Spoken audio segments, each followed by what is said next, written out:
Hello, hello. How are we doing today, everybody? Marie, thank you for popping in early. Thanks for the follow. By the way, do you know the screen is black? Yeah, was it coming out black? I didn't think. From what I can tell, it was looking okay, but maybe I'm missing something. Let me know, Marie, if you're here still and you're hanging out. Are we good? Okay, it's okay now. Perfect. Thanks for joining the family here. Appreciate you jumping in and being a part of the Action Lab, and giving us a big follow. Hope to have you part of the show moving forward. So we're super excited. It's our first follow with a black screen, so I feel good about it. Maybe we should rock that a little more if that works. Hey, maybe that's the way we roll from here on out. Avoiding seeing my face can be helpful. So Marie, appreciate you jumping in. Hey, by the way, where are you located? What's your we always like to know where our fans are located so we can know, if there's any sports we want to talk about. If you want to jump in and chat with us a little bit on your favorite teams, we'd love to go in. Colorado, perfect. So, yeah, we're both from Colorado, as you can tell from my shirt right here. We are both born and raised in Colorado, so we love talking some sports locally here with the Rockies, Nuggets, Avalanche, and all that stuff. So we are excited to have you here because, to be honest, Scotty, we've up until this point had almost like a national. We have some Philly fans. We have a Minnesota fan. We have didn't we have a Detroit fan for a minute? I think we had all over the place. So, yeah, it's nice to have a couple of Colorado locals here to be in on all of this action as well. For sure, yeah. Good to get them in here. Usually tonight we have a Mile High Spotlight where we run across all the local teams. Unfortunately, right now really only news with one team going on with the Rockies right now. So not a ton of other action going on with like Nugs, Avs, obviously, and Broncos are kind of in a lull right now and like an off period here. So not a lot to touch on there, but yeah, we like our Colorado teams. I will correct, I'm not, just in case someone else is watching from my hometown of KC, I'm not born and raised in Colorado, but I have been here for a long time. Colorado's my home. That's for true. sure. Yeah, it is a little deceiving. Yeah, because you actually have been, everywhere else outside of the Kansas City Chiefs, you're pretty much a Colorado fan across the board, right? For sure. Outside of being a Chiefs fan through and through, everything else is local. Now, Rocks stink, Marie says. Yeah, no, they haven't been doing good as of late. They've been playing actually pretty decent at home. They did, they've been kind of up and down over the course of the last week or so. So it's kind of hasn't been great. Been great. Pretty down. They went on the road. They only won one on the road this week. So back home tomorrow, though, for opening day 2.0. It's a 3:10 start local time. They're going to have a flyover, some pregame stuff, some fireworks pregame. So hopefully that'll be fun, at least atmosphere-wise, but not quite like opening day usually is. That's always on like a Friday, and it's just the biggest party in lower downtown maybe of the year. This is on a Monday, so a little different. Pirates, not a huge draw, but gonna have a good time at the ballpark tomorrow. You know what? I haven't even made it out to a game this year. I need to make it out to a game. It's been usually I catch like early on. I catch, at some level. I get some action in here at Coors Field, but Kansas City, get a rope. Just kidding. We're gonna have a lot of fun with you, Mary. I know it. We're going to have a lot of fun. It's funny. It doesn't take me long to bring up that 11-game winning streak the Chiefs have against the Broncos. Don't even start the 11-game winning streak 11 in a row. It's okay. I always talk about the championship side of things and how that's you're still 3-2. Oh, enjoy it while it lasts. So enjoy it while it lasts. We still have that on our side. I'm still a number one Broncos fan. So we're on the same side here. You and me in the chat. Let's do it. And we also have our Philly fan who kind of gives you some crap for being a KC fan as well. So, maybe Mayday will pop in here and we'll have some fun with him as well. But yeah, it's everywhere else though. We got the Colorado Rockies love, the Avalanche love, and the Nuggets love. So unfortunately, all those teams except for the Rockies, obviously, are sitting at home relaxing right now. So. That's the sad part, but we do have a lot of big things to look forward to in the coming years. Obviously, the Avs and the Nuggets are showing a ton of promise moving forward, and they have another chance to make a run at it next year. Now, the funny thing about it, we haven't talked a lot about this, but the Avalanche. Just a side note here, just before we get rolling on the show, the Avalanche are in an interesting situation because there's a expansion draft coming up here as well with Seattle's team, the Seattle Kraken. So there could be issues with, certain players getting plucked off from I've heard Gabe Landeskog's name kind of been thrown around. I don't know if that's a thing. I don't know. I haven't looked too much into it, so don't hold me on any. I haven't looked at the rumors. I haven't looked at how the process is quite in detail quite yet. So, but they have the ability to block so many players. I forget how many it is. It's like 8 or 9 guys that they deem untouchable. I'd be surprised if their captain, Gabe Landeskog, wasn't one of them. I'm sure he will be. But they, being as talented as they are, they're going to get a guy or two plucked off their roster that the Avs would love to keep. But when you have an expansion squad, and I think probably likely a defenseman actually is going to get plucked, we'll see who it ends up being and who they designate as protected players that can't get taken by the Seattle Kraken, which is like the best name ever for a franchise. Yeah. Like, I love the name Seattle Kraken. It's great. Only issue is it's in Seattle, but that's a whole other thing. So, that'll be interesting to see. They're going to lose a talented player for sure. When you have a talented roster like the Avs, you're going to lose a player or two when they have an expansion draft. I mean, you look at an expansion draft in hockey. Vegas had one what, 3 years ago, and they've made the playoffs every year and been one of the top teams in hockey throughout. So hockey's a weird sport where like a team can be elite like right away like that.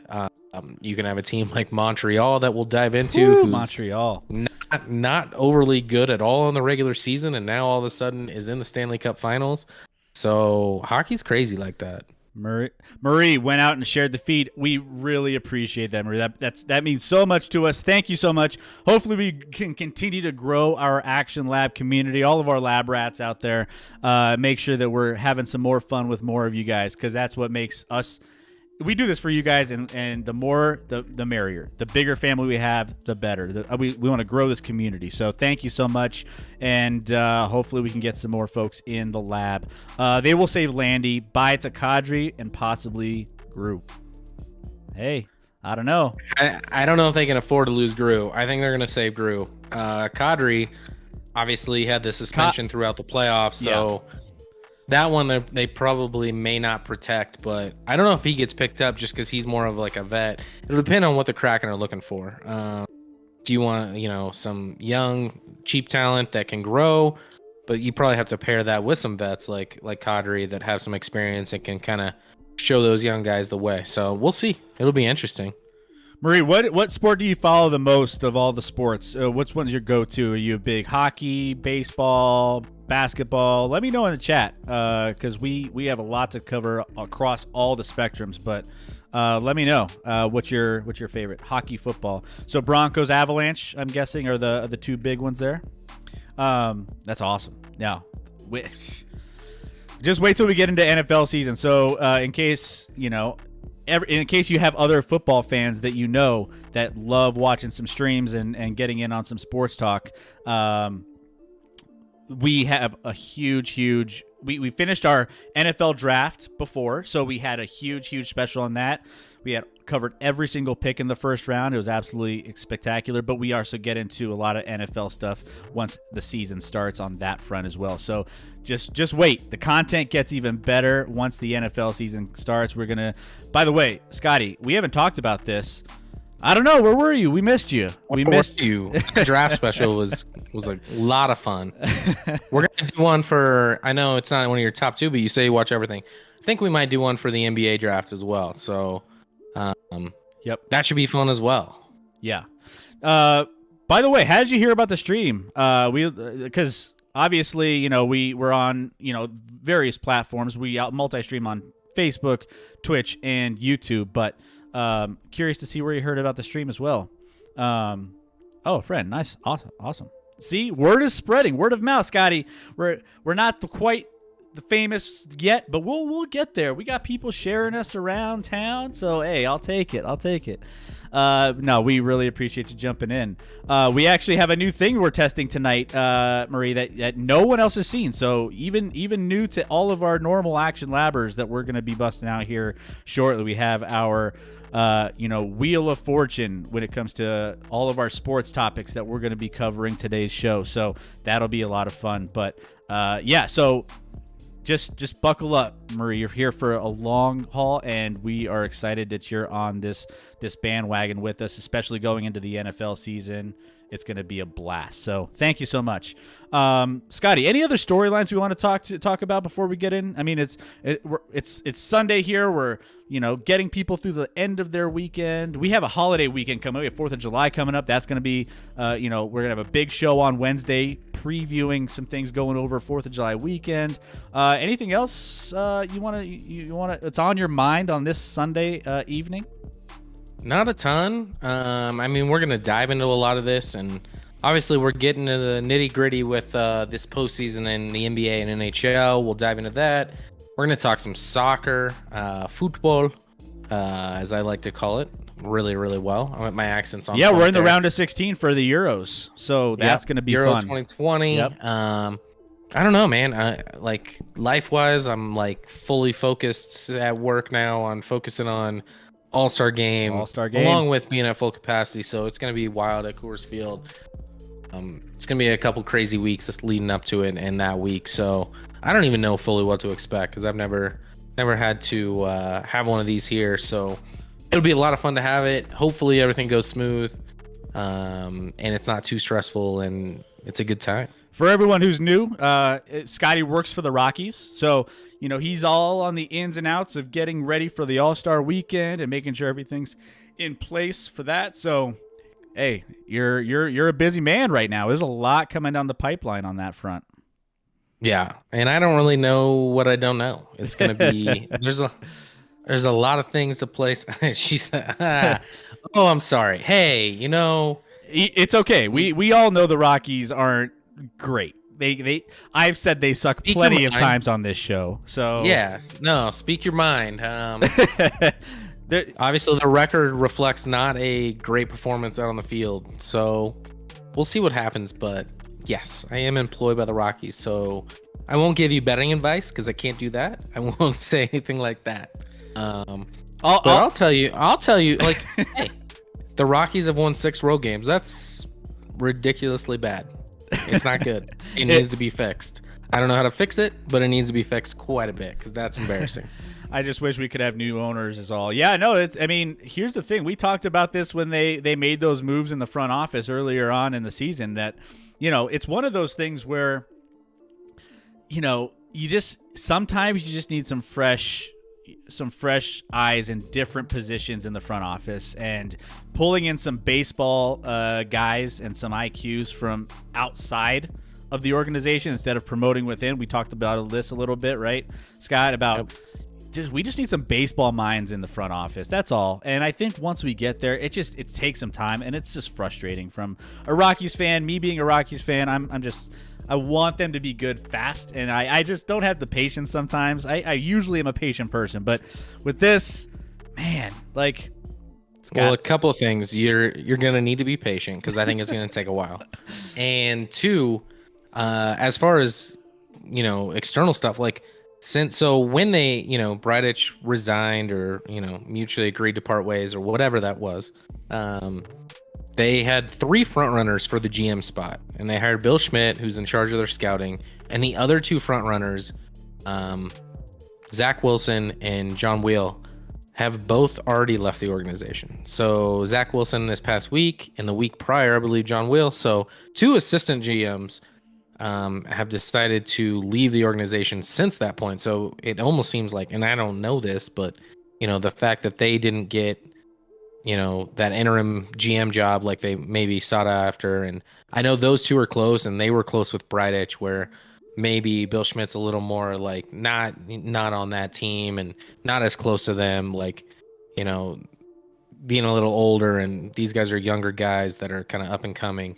So we'll see what happens, but the baseball department is light right now. So they're going to have to hire external. It's going to happen in some capacity, whether that's at the GM spot or some of those just underneath in the assistant GM spot and stuff. So we'll see what happens there, but they're losing guys, so they're gonna have to go external, which I think is good. It's great. As we talked about. We definitely need it. That's for sure. Yeah. So Rocky's still in the swing of the season. I think they ended up losing today by 1, if I'm not mistaken. So no, by 5-0. Oh, I'm thinking of yesterday, maybe. Like they just. Nope, they lost by a lot yesterday. 2 days ago, I think Friday they lost in extras. Either way, they're losing games left and right. So it is what it is. So hey, we're grasping at straws here. Go Rockies! By the way, Marie, my second team, I have some family in New York, so my second team is the Mets. They're doing somewhat decent this year. But they'll let you down in the end. They'll let me down at some point because both of my top teams let me down at some level. So that's just the way the cookie crumbles with my sports teams when it comes to Major League Baseball. So it is what it is. I could have gone to be a Yankees fan with my grandpa, and I ended up going the Mets route, and it's really torched me ever since. So he's rolling over in his grave right now, by the way. Mind the Dodgers don't tell me. All right, Dodgers. So you actually have some successful a successful backup there if you're banking on the Dodgers because obviously they actually win games regularly. Well, they're kind of playing around this season like they don't actually care. They're the defending champs. They should have actually a way better record than they do right now. They're just messing around like that. It just seems like they're not interested. Well, And they know they're gonna make the playoffs, and they know that's all that matters, and they'll be there in the end, which is true. I have a good friend that is a big Dodger fan, so I don't have the dislike for the Dodgers that maybe a lot of people within the organization, the Rockies, may have, but I don't have it. the Dodgers. There's other NL West rivals that I like less than the Dodgers. I won't say it out loud, but Dodgers aren't on the bottom of my totem pole, and I was happy for my buddy, my really good friends, to get to experience the Dodgers finally getting over the hump last year and winning that World Series. Like, they've probably deserved to have more, but haven't been able to come through in the clutch in the postseason in the last decade or so, and finally got over the hump. The Dodgers are pulling a San Antonio Spurs. They're kind of like, just getting through the season, maybe not have the best record, and then they turn it on in the postseason when it really matters. The San Antonio Spurs coined that plenty of times in the past, and they're just taking a page out of old Greg Popovich's book, I guess. But yeah, it is what it must be nice when you have a team that knows they can just coast in the regular season. It must be nice. Oh, I am a fan of one of those. Never mind. So we're not talking. Hey, get the Chiefs out of here. Let's get the Chiefs out of here. All right, I'm thirsty. Oh, get it? Yeah. Not tonight. We're outnumbering all the Colorado fans, outnumbering you tonight. So between me and Marie, we're covered, man. We're good. Deb hasn't even joined the chat yet, so I mean, you're just you might need to jump in and get some of your KC buddies to jump in and join on the channel so you can have a little bit more backup. I don't think I need backup. I think I'll do just fine. I'll do just fine. All right, so we teased this a little bit in our little title, and then we also have something new coming in. Now we have a new segment. Well, not segment. We're testing something out tonight, and hopefully you guys can help us out with it. So we have a new little wheel of fortune, so to speak. We need a name for this. Wheel of Destiny? Wheel of Destiny. So, by the way, we need a new name for our news rundown on our Wednesday, and we need a new name. By the way, our show is so new that we're looking for your help to start helping us name some of these things, because it's your show too. So help us with this, and as we're going through this, if you have a name that you want, I was thinking about it. I was like, should we call it the like the hamster wheel? But we're not hamsters. We're action lab rats, right? So like, there's not really like let's just unveil this. Let's do a big thing. 3, 2, 1, and a countdown. Here we go. There it is. Sports wheel. All right, Marie, sports wheel. All right. So here's what we're gonna do here. We're gonna go through this, and we're gonna do this little randomized segment. By the way, scores at the top. Atlanta's open up a little bit of a lead over the Milwaukee Bucks here in the end of the third quarter. 3:58 left in the third. 76-72, and series tied 1-1. So this series is going to be this could be a big game in this series. So depending on what happens here, but yeah. So back to this. We'll have that score up there throughout so we can keep monitoring over the course of the game. But wherever this wheel lands, we're going to talk about that specific subject. And, whether or not, you want to talk about that, we could totally talk about anything you guys want to talk about. But at the same time, we're going to pull up. So let's say it lands on Major League Baseball logo. There's a lot of topics in Major League Baseball. That could be your favorite team. That could be all the sticky stuff with all the pitching and everything going on with that, because there's some storylines there. That could be whatever you want it to be. If it lands on the Action Lab grab bag, that means just it's like a wild card. You could pick whatever you want, and you can have fun with it. This is going to be you guys coming up with some of these topics too. So it's not just us.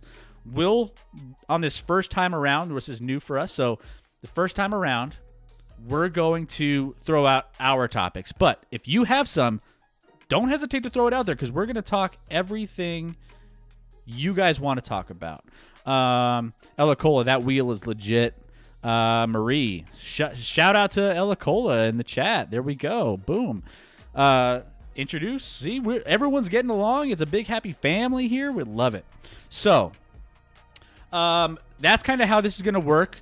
We have obviously some specific ones with the NHL and the NBA playoffs, so we could always jump into those. And if you have any thoughts on those, we'll talk about that as well. But again, feel free to just jump in whenever you want. This is your guys' show, and we want to make that completely clear that we want to have fun with you guys. And if you want to talk about something, just throw it in the chat. It always is a priority when you guys are talking. So let's do it. Scotty, you want to spin the wheel the first time around?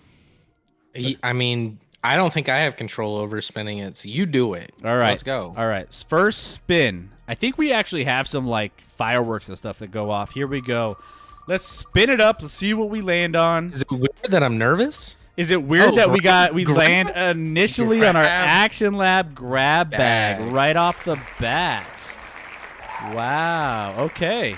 So you're right. Confetti's going off. Man, see, when we put something together, we don't half-ass it. We go big.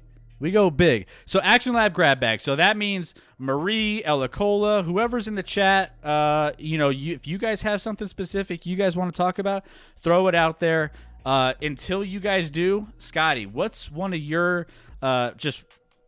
topics that has been on your mind? We have golf in the news. We have soccer. We have football going on, like off-season stuff. What do you got? I'm gonna toss you one to you. I think that would be right up your alley that you'd like to talk about. So, what about men's U.S. hoops? Like the roster. What are your thoughts on the roster? Where did they miss? Where they hit? Like, how many points are they going to win every game by? So on and so forth. So, I was looking at the roster. Now NBA, this is going to be the Olympic team final roster, right? So, let me just double check here. This is the same roster that I believe has. Hold on, I gotta pull it up because. There was a couple. I don't think LaMarcus Aldridge is on the roster, by the way. Oh, by the way. Oh, sorry. I totally messed up our wheel. I'm sorry. I didn't mean to just do that. Hold on. Give me a second here. There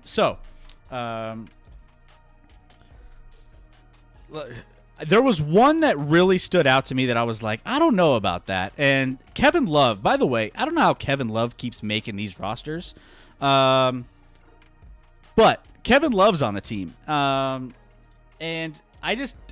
it's kind of weird for me. I just don't know what he brings because he's always hurt. He's always got something going on with like injuries and everything else. I just don't know what he brings to the team. But obviously you have some big time names on there with Kevin Durant. Damian Lillard, I believe, is on the team. Devin Booker, Jason Tatum, Bradley Beal. You have some really, really big names. Now, there's not a lot of experience on this particular roster, right? So, Draymond Green was on there in 2016. Kevin Love was on there in 2012. So, he hasn't been on in a while. And then you have Kevin Durant, who's been on in 2012 and 2016. Both of which were like, they were fine. They were good teams. But I don't know. I just, for me, you have a lot of inexperience on this particular roster. Now, you have some shooters, right? You have some scorers. Jason Tatum's an upcoming stud. He's going to be fantastic. You have Bradley Beal, who he puts up like 30 points a game, no problem, and he can be just a baller on that team.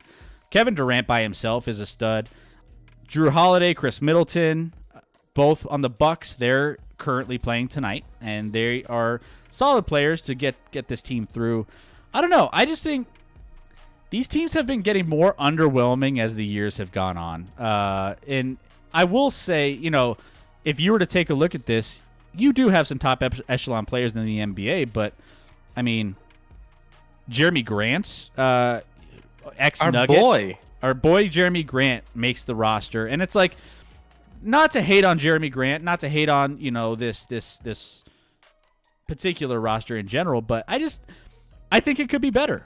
I think there could be some bigger names. I think a lot of people opt out. There's a lot.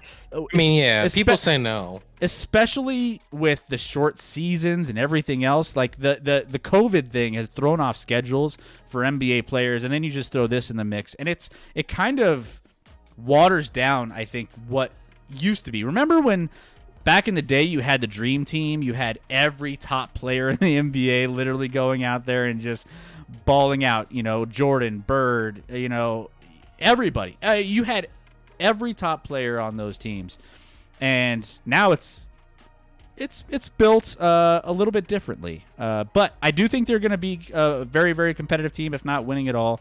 They have come short of expectations recently, and I think this is a way to get back on track. So we'll see.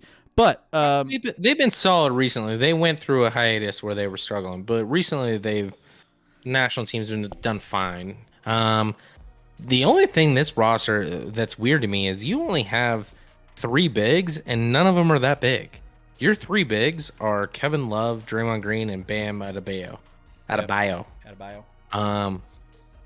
That's not a ton of size to have on your roster.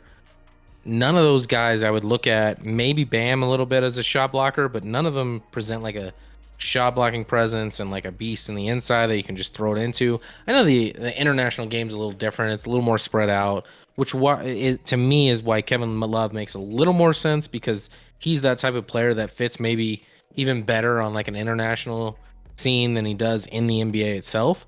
I mean, the starting 5 is going to be really good. I'd be shocked if the starting 5 isn't backcourt of Lillard and Booker, and then you got forwards with Durant and Tatum, and then the only question mark is which of those 3 bigs. I'd start Bam. That'd be my choice for the starting 5 there. I could see Draymond. I don't think it'll be Love. I could see Draymond, but I'd start Bam if I was the U.S. men's team. He brings a little more physicality and a little more toughness, but just kind of depends. But this team's the best roster by far, and there's no reason this team shouldn't win. There's not a ton of like playmaker first, like pass first guys. Not that these guys can't do it, but you look at your first off the bench with like Brad Beal and Zach LaVine. Those aren't guys that like create for others necessarily. Those are guys who know how to score. Chris Middleton, Jrue Holiday, and Jeremy Grant. So not a ton of playmaking. So those are my reservations. Like I would like to have a couple more like maybe pass first guys that can create off the dribble and set up the teammates more than just be scorers. But that starting lineup, I don't even care who you put at the 5. Those 4 between Lillard, Booker, Durant, and Tatum. By the way, did you hear the news about how Lillard's all of a sudden supposedly rumored to be really, really unhappy now with Portland's coaching search? Even though it sounds like they're going to sign, it sounds like it's going to be Chauncey. That's going to get that Chauncey job. here. We love Chauncey in Denver, right? Yeah. But apparently he doesn't. So we'll see what happens there. But I've read articles where it sounds like maybe Lillard's on the move, going to be on the move.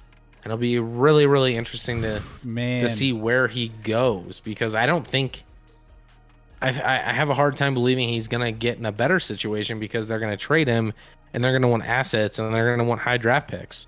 And teams that are talented and, peaking right now aren't going to have that sort of high pick capability to offer. So I'd love him on the Nuggets. Yeah. Lillard wants to come and just a little Lillard, Jamal Murray backup instead of Campazzo and who else were we starting? I'm not going to lie.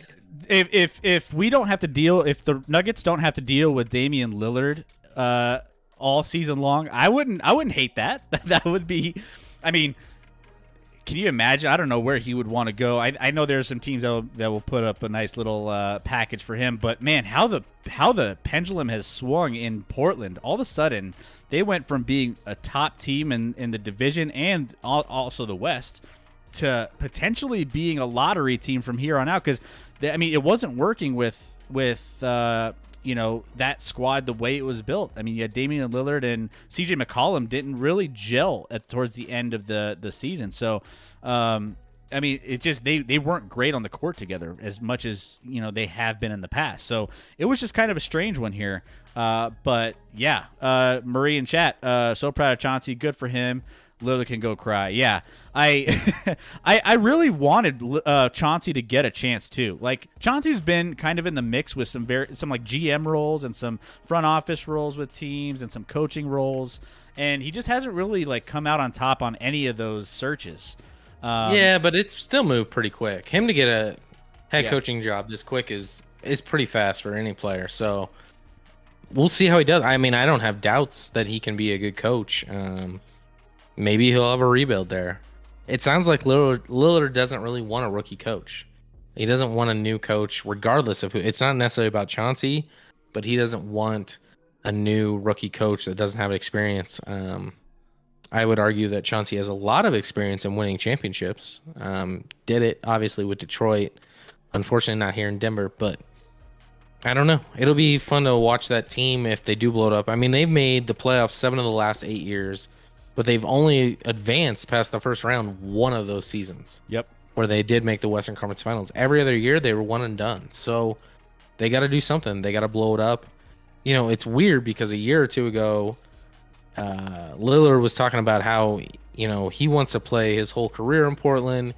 It's really important to him to have like a legacy that he's built in a city and follow that. So it seems like he maybe is backing off that now and just wants to find a different spot to try and go win. So we'll see what happens with Portland. Portland's going to be probably the most interesting team in the offseason, I think, from whether it's Lillard, McCollum, like one of those two are probably on the move.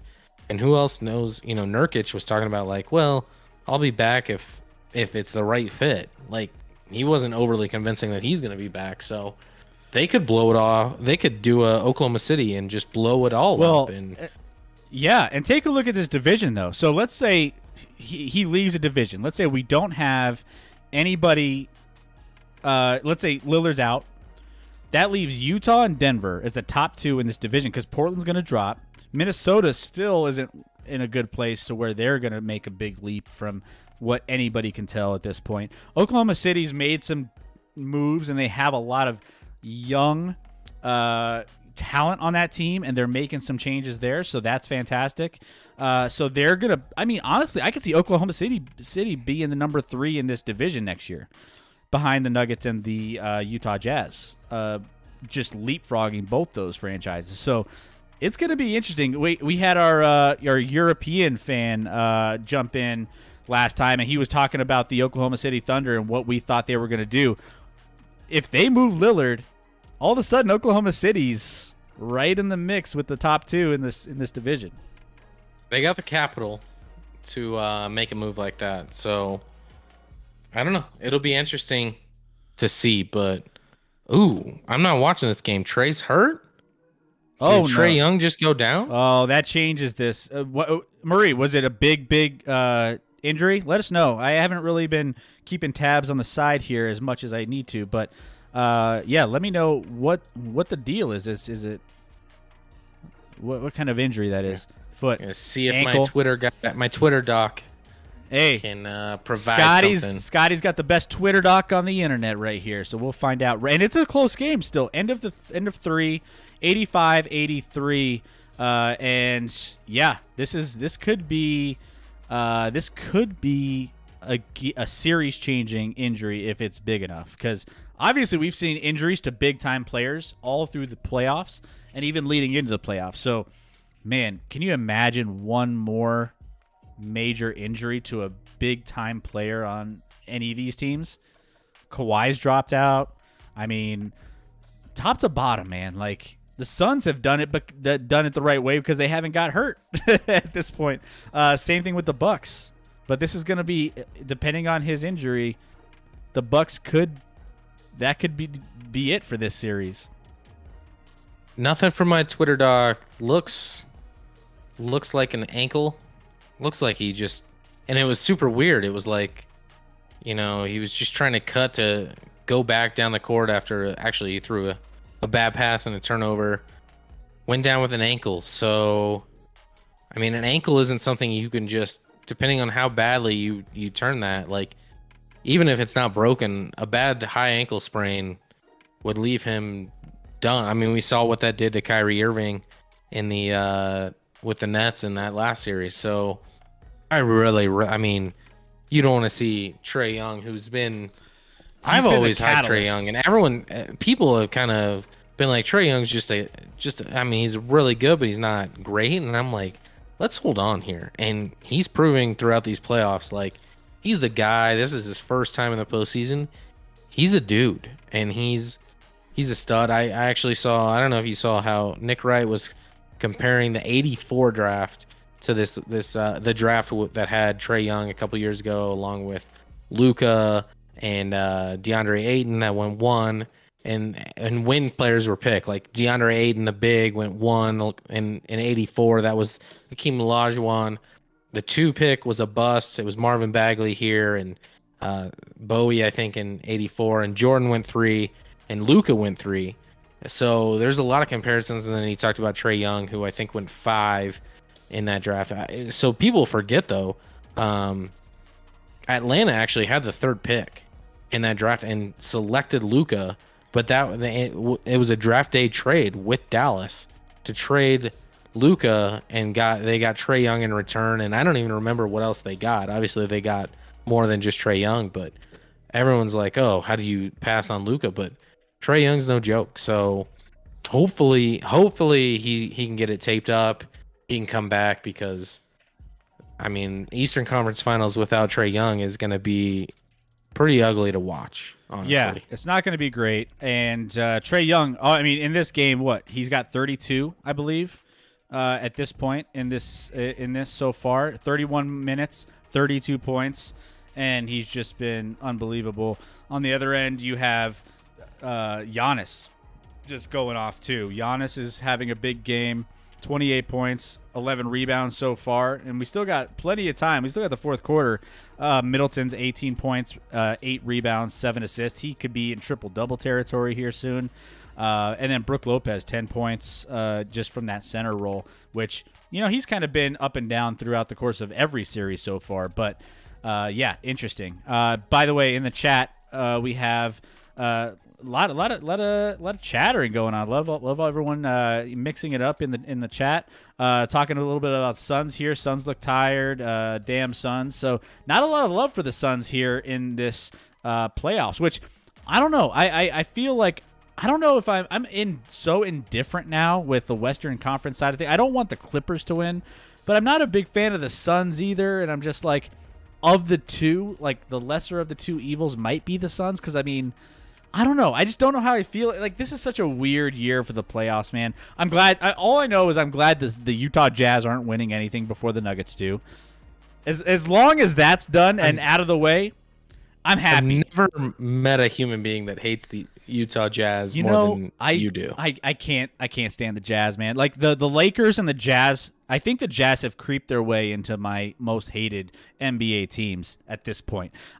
For some reason, if they ever win anything before us, I'm gonna be upset. I'm just not gonna be a happy camper. So I got an update. My Twitter doc just came through on Twitter. Here we go. He said looks to be a mild inversion ankle sprain, stepping on ref's foot, likely tape in return. He has chronic ankle issues, making it unlikely that it's a significant new injury. So his analysis, and he's almost always spot on. This guy was a head trainer for an NFL team. He knows what he's talking about, and he's almost always right. So it sounds like Trae Young, this isn't a huge injury. He should be able to tape it up and get back on the court. So I hope so. I hope that's the case. I mean, it's going to make for better playoff basketball in the grand scheme of things. You can't have all of a sudden that would change this series to a point where it wouldn't even be watchable. Because I feel like Milwaukee would just walk away with it at that point. I mean, it's just done. So, yeah, I mean, there's still in the chat. She's saying you can't not like the Suns, but can I not like them? And I kind of get that. That makes no sense, but so much sense at the same time. It makes so much sense, right? Like, man, yeah. Like you just don't. I mean, I don't like Chris Paul per se. I respect his game. I just don't. There's things about it I don't love. But everyone, like Booker, to me is pretty likable. I like Booker, Ayton. I don't really like Crowder. You know, Aiton's everyone grown else on me is- a little bit. Aiton's grown Aiton's on me. likable. Booker to me is likable because those are guys that like. I just don't like guys that like flop and try and get calls and things like that. And I don't feel maybe they're just too young to know how to do it and they'll eventually get there. But I can at least respect that they're not necessarily doing it right now. And that obviously that game 2 out of bounds play was wild with Ayton. And everyone, you know, obviously Deb in the chat's hating on the Suns. They look tired, but last time I checked, they're up 3-1. So they're in a pretty good spot. Yeah. No, and 3-1. by with the way- 2 home games left. by the way, we kind of got we've kind of gone down some rails here because we started out with talking some All-Star or some Team USA rosters. USA. Man, we've kind of got some avenues, and I love it. I love going all these different directions. We got people in chat throwing us different ideas. By the way, this is the grab bag, so if you have some other topics you want to talk about right now, now's your chance before we spin the wheel again. So make sure that you get those in before we move on to spinning the wheel and getting to the next thing. But back to this. I just don't know. Here's the other thought I have: who's the next couple best teams in the world that would challenge this roster? I don't know if there's a lot of teams out there. Usually, Spain has historically been decent. Usually Spain. Argentina's not a bad team, but they've lost some of their players from that have been more of a prominent. When Manu Ginobili and some of those guys ended up falling off, like those. The Argentinian teams, which, by the way, Campazzo's going to be on rocking and rolling in this Olympics. I think he'll be balling out from a Nugget standpoint. So as far as those, there's some teams out there. I just don't know if any of them are good enough to hang with Team USA, especially with Kevin Durant. Kevin Durant can just change a game by himself. He could put a team on his back and just take him over. Isn't Doncic playing too? I believe I thought he was. I don't know if he is. You know who is playing that you didn't talk about? Your favorite Nuggets player. Oh, Jokic. No. Campazzo? Monte Morris. Monte is playing for Nigeria in Is the he? Olympic Games. Yeah. Interesting. Monte Morris. Okay. Hey, Nigeria. He's the all-star on that team. I don't know who else would be. Him and OG. And I OG, can't say his last name. Anunoby. Yeah, Anunoby. Thank you, because Yeah. that name is tough. Those are the 2 headliners for Team Nigeria. But your boy Monte, who you're just have a love affair with. Hey, Gonna be on. you loved how Monte played in the playoffs. You loved it. I liked how he closed out the Portland series. Didn't love how he played against Phoenix, to be honest. But I mean, liked how he closed out. He had a couple nice games to close out the Portland series. I'll give him that. but that Serbia team isn't. I think they're top 5, if I'm not mistaken. Last time I checked the rankings, they were top 5, 6 in the NBA because they obviously have Jokic. They have our boy Boban Marjanovic, who's the most likable guy in the NBA, and they have a decent team over there too. They can hit some big shots and make some things happen from a Serbia team that I think I'm looking at. I don't know. FIBA world rankings right now have obviously U.S. first, Spain. You're right. Serbia's 5, Spain 2, Australia 3, Argentina 4, Serbia 5. Those seem to be pretty consistent, actually. So we've been on point. We were on point. I haven't looked at them the rankings recently, but we're close there. Yeah, that seems like the norm with Greece, France, Lithuania, Russia, Italy, round out of the top 10. But no, those teams in the top 5 make a lot of sense and seem to be the teams that are there a lot. I haven't even heard. Is Jokic even? Is he playing? I would be shocked if he didn't play. He's all about playing, man. Nope, he's not playing. You kidding me? I just googled it. He's not playing, and I like it. I mean, I don't hate it. For sure. As a Nuggets fan, I'd prefer he not. Okay, fair He enough. needs. I mean, we went deep in the obviously the playoffs last year, and then with this run and him playing every game, like he needs a breather. He's a workhorse. He needs a break. He is a workhorse, that's for sure. All I right. prefer he not. Well, let's jump back in. Let's jump back in the wheel, man. We've been having a lot of fun here. Let's talk some. Let's spin it again. Let's see where we're at, and see what we come up with here. Because The wheel. What if I was like, is it going grab? It's going grab. We got to spin it again. We got to spin it again. This is the worst wheel ever. Oh my gosh. Let's remove this here. I forgot. Let's remove it. I forgot to remove it last time. We got to spin it again. Here we go. See, we're new to this, guys. We're new. All right, we've been talking about this. By the way, Marie, he told Malone he'd see him at camp. Boom. Yeah. So, I'll take it. All right, let's close this out. Well, we won't remove it quite yet because we want to talk about some of this Phoenix Suns, LA Clippers. Now, here's the thing here on this one. Oops, sorry, I messed up again. This one's an interesting series in the sense that one of my storylines from this series, we've been talking a lot about how, like, you know, we're not big on the Suns, whatever, but here's the thing. I think the Suns are the better team. I think they're going to win. They're going to represent the West in the NBA Finals now. But it's a bold choice when they're up 3-1. It's a bold choice, and I'm pretty confident in it. So we're going to go with it. Who knows?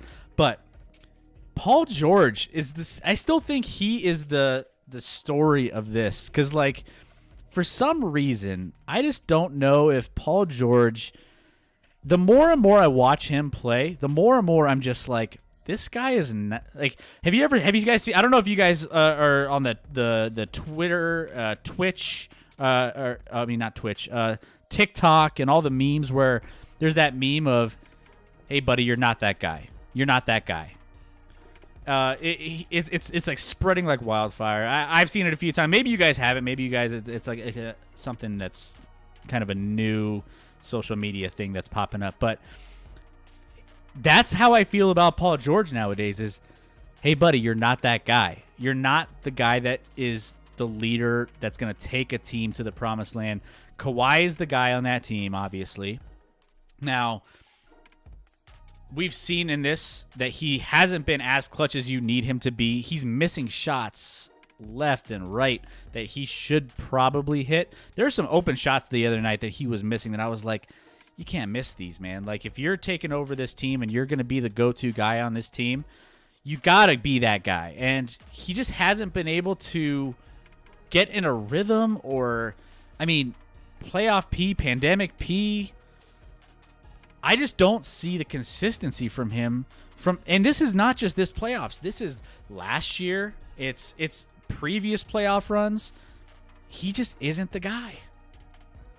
No, he's not the guy. Kawhi's the guy. Paul George hasn't won anything. Oh man. I think this is his first conference finals. I don't think they ever made it that far in Indiana. I mean, his numbers, he has 23 points and 16 boards last night. Okay, on the surface that looks good. Yeah. But man, 5 of 20 from the field, 1 of 9 from 3. He did make 12 of 18 free throws, which even that, like, he needs to be making a better percentage than 12 of 18 from the line. With 6 assists, like, there were so many shots that mostly him, but other players on the Clippers last night would take, and I'm like, they're settling for really, really bad looks. I mean, it seemed like both teams wanted to lose last night. It seemed like both teams were like, nah, you win. You take this. I mean, Phoenix won a game on the road where they went 4 of 20 from 3 and shot 36% overall from the field. 84-80. It was an ugly, ugly basketball game. We were hanging out yesterday. I hope you didn't make this bet. I think you might have. When we talked about Ayton. We were talking about bets. Getting 20-plus points. And it was like plus 205. And then he goes and he puts up 11 in the first quarter. I'm like, sweet. And then he has 15 at half. I'm like, all right, that works. He just has to get 5 in the second half. He puts up 4 in the third quarter. Goes into the fourth quarter with 19 points, and Ayton does not score a single point. So I changed up my bet, actually. I did. I put it in. Okay. So for all you guys out there, I love to bet. Scotty loves to bet too, but I like to I talk about my bets more often on the show, and I'm just like, I'm always firing things out. But I was like, oh, we're talking player point props. Let's do it. So I had Ayton. I was going back and forth between 15 and 20. I ended up landing on 15 for Ayton. I landed on 15 for Paul. I landed on 25 for Paul George because obviously I wanted him to be that guy. He wasn't that guy. He hit 20. He only had 23 points. And I went on a limb, and if Devin Booker wouldn't have fouled out, I think he would have got to 30, which I had him at 30. So he fouled out, and he ended up, cutting his. He played 38 minutes, and he had 25 points in 38 minutes. So he missed some shots, though. He was not very good. He 0 for 5 from 3-point, so he wasn't playing very well from behind the arc there. But man, if he makes just a couple of those, I hit on the 30. So I tried to go, and it was a free roll for me because like obviously FanDuel has those free rolls like, oh, we'll give you site credit back, whatever. So that was where I landed. I wasn't far off. From a nice little payday, but we didn't quite make it there. By the way, Marie in the chat, it's ridiculous. Kawhi isn't playing Game 5. Deb in chat, does Booker have a broken nose wearing that alien mask? Maybe that's why he wasn't scoring. I don't know. He did go to Rip Hamilton. Rip Hamilton is notorious for wearing masks. He went to him before the game and was like, hey, or before, this, he had to start wearing the mask, and he was like, how do you wear this thing? Like, what do you do? What's the recommendation? When you have to put it on your face, and then you have like an elastic band that keeps it on there. And it shouldn't change anything outside of just being on your face. Booker hasn't been great in this series. No. In general. So I don't think the mask is the problem. Kawhi isn't playing. Yeah, they announced he's not playing. I don't think Kawhi's back this season, quite frankly. No, from what we can tell, he's out for... if he made it back for the finals, if they make it that far, but I'd be surprised in that sense. They won't. I think he's done. I mean, we've seen Kawhi's a great player, but we've seen what happens when he gets these mysterious injuries. Like, obviously, there was the whole controversy at the end of his run in San Antonio where he was sitting out, and the San Antonio doctors felt like he could play. His doctors and his team felt like he shouldn't be playing. And that ended really poorly with them obviously trading him to Toronto and him winning a title in Toronto. So I don't think Kawhi is a factor anymore this season. I think Kawhi's done. As far as watching these games, it's super frustrating because I'm like, is the Clippers defense just that much better than Denver's? Or like seeing Crowder go 1 of 6 from 3 where he couldn't miss to save his life against Denver. Bridges didn't even attempt a 3. He only attempted 6 shots in general. Paul was 0 for 3 from 3. Booker was 0 for 5 from 3. I'm just like, man, where was that in the Denver series where they were just lighting it up against us? Like, 100%. Was our defense that bad? Maybe. But part of that's just like, I don't know. They're not super confident. They're not playing at a super high level right now. I'll be honest. Like, Phoenix is not. I mean, when you have a team without their best player in Kawhi, and you have their second best player kind of pretty much play like garbage in Paul George, you look at the rest of that roster, like you're facing like Marcus Morris, Zubac, Patrick Beverly, Reggie Jackson. Like, these aren't guys team. That like, those aren't guys that just instill fear in you at all, especially in the Western Conference Finals. I mean, like, Phoenix should be rolling over this team, and it's weird that Utah lost 4 straight to them. I think Ty Lue might be a great coach. That's the only thing I can come up with how the Clippers are hanging in these games. Is Ty Lue draws up, defensively, maybe really, really solid game plans to prevent these teams from doing what they like to do and feeling comfortable out there. But man, I don't know. And maybe this Clippers roster is kind of garbage for a Western Conference team. And I mean, maybe they play a little bit better defense, but look, I mean, Chris Paul, 6 for 22 from the field, 0 for 3 from 3. He wasn't doing that against Denver. Jay Crowder, 1 for 8 from the field, 1 for 6 from 3. He wasn't doing that against Denver. I mean, these guys were having monster games obviously DeAndre Ayton's, Devin Booker kind of doing what they have been doing over the course of the season. But Deb and chat, they should have lost last night. Maybe they should have. Yeah, like it was one of those games where I feel like the Suns didn't play well. Like they didn't. Both teams should have lost last night. They just canceled the game. Yeah. So yeah, it's a wild series, but in not a good way. It's a wild series in the fact that like this is what we have in our Western Conference Finals. Like it's borderline kind of embarrassing, but like this is what you have. This is what their NBA playoffs has come to. So yeah, it is what it is. We're dealing with it, but I don't know. Like I said, Milwaukee Bucks roster wise, if you're looking at just a roster on paper standpoint, I feel like they're the team that has the best roster on paper.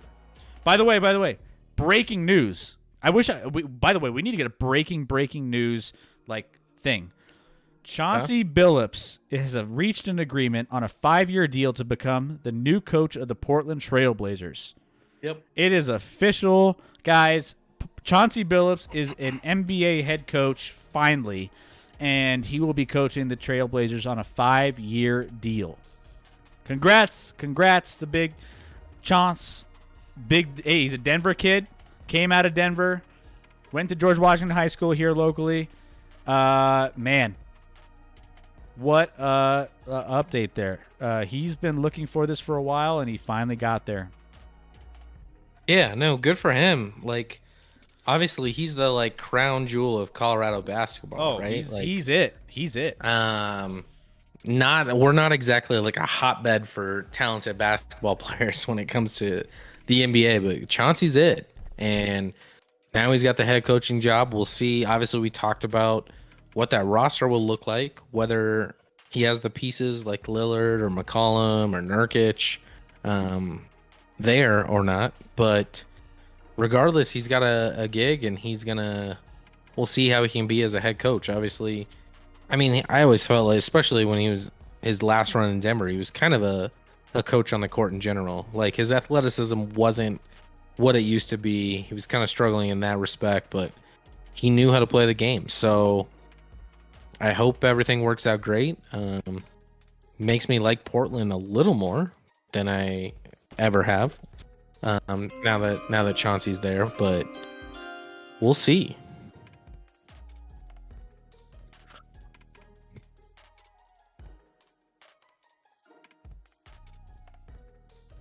I don't know.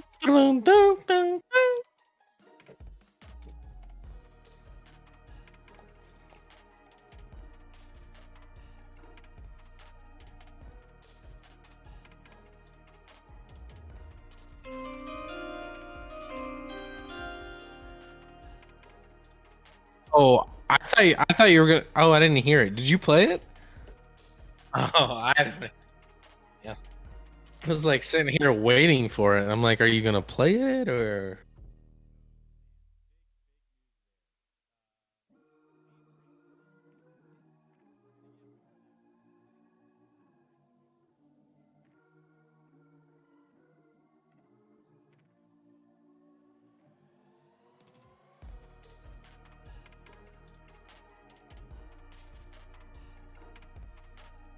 And sorry. Here, my mic went off. Sorry, I don't know why I was going off there. Sometimes my mic turns off, but we're gonna expand. I heard you almost too much. So okay, there we go. We're back on track, right? Can you hear me? I heard you throughout. Okay, I didn't like it. You heard me throughout, but we're getting better with the tunes. So Marie loves it. We're gonna get more in our library, so we're gonna build that out a little bit more and have some fun with some. We're gonna maybe have some graphics and stuff.